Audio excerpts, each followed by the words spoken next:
Today I've been thinking about something I used to do that worked really well that I've quit doing. And it's like so many things in life.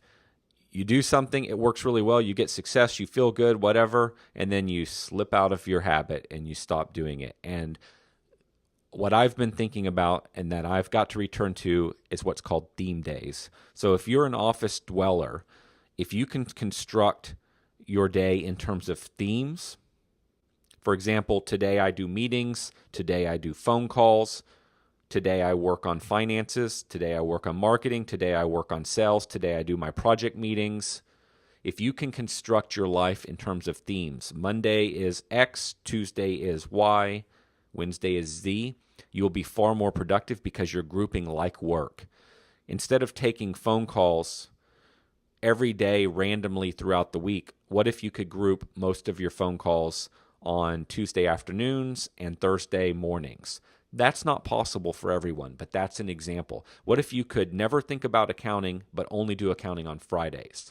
What if you could reserve 2 full days to sales and marketing? If anything comes up that's not sales and marketing related, you say, hey, I can't deal with it today, I'll get with you on Friday. That way, every week, you are accountable to 2 days of sales and marketing, the most important activity in your business. So think in terms of theme days. A lot of really successful people do this. And I'm sure a lot of really successful people do it with great success, and then they stop, just like I have. And I'm committing to going back to my theme day approach. Hopefully it'll help you as well. This is a book recommendation. I just finished reading the book, The Hard Thing About Hard Things by Ben Horowitz.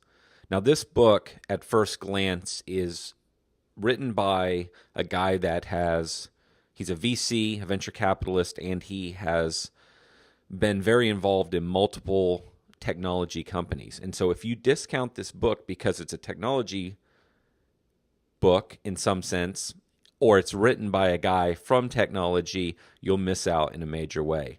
If you're running a company in the $1-2+ million range, I think this book will especially resonate with you. I think it resonates most with somebody that has built or is building multi-million-dollar companies. Now, if you're running a smaller business and you're not there yet, it's still a great read.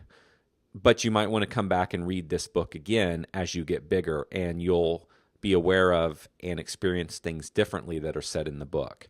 I think this is one of those books you could read every year and get new things out of it as your business evolves.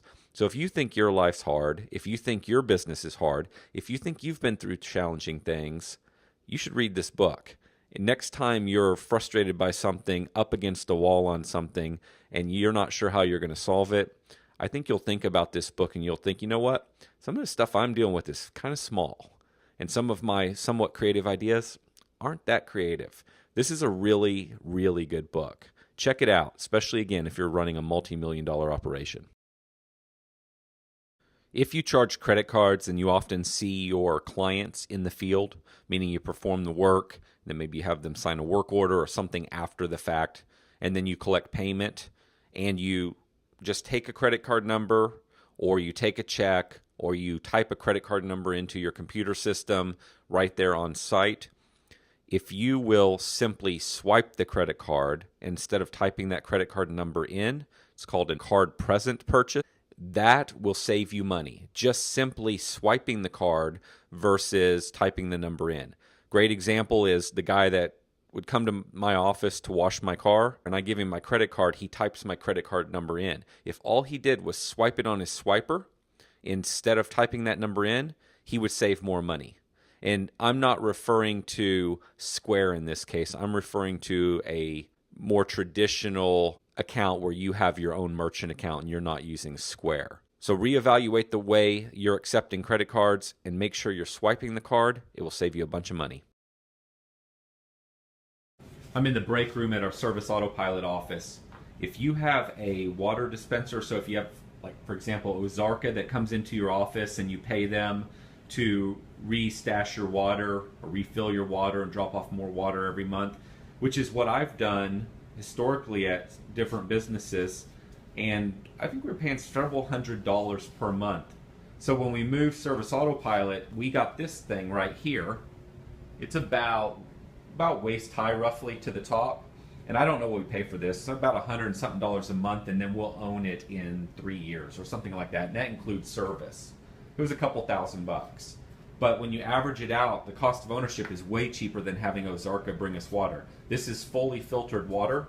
So you can see the button right there, fully filtered water. And then what our team likes a lot is if you're, I'm going to knock that thing over. If you're familiar with Sonic Ice, like the really soft, kind of crunchy, easy to chew ice, it puts out Sonic Ice. So the idea on this video is that if you're doing the Ozarka water thing, you might find, actually I think you'll probably find that this will save you money, and I like it better and our entire team likes it better. I don't think there's anybody here that would rather go back to the Ozarka water. So it does water and ice.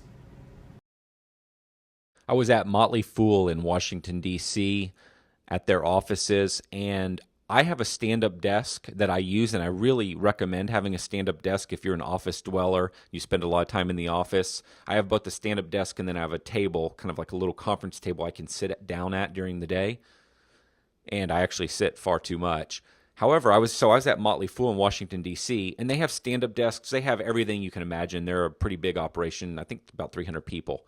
And this desk right here, varidesk.com, varidesk.com, it's roughly $300. You can set it on top of your regular desk, and it raises and lowers. It's a cakewalk. We bought one for our office here at Service Autopilot just to try it out and test it, and one of the guys on our team, Ty's been using it. He loves it. He can roughly push a button and stand up, push a button, and sit down. And you don't have to buy a whole new desk system. It just sits on top of your current desk. It will easily hold 2 monitors, keyboard, mouse, everything. You can see the picture and get the idea. I recommend it. I think it's fantastic. I like it better than the stand-up desk that I have, and this is what we'll be buying going forward.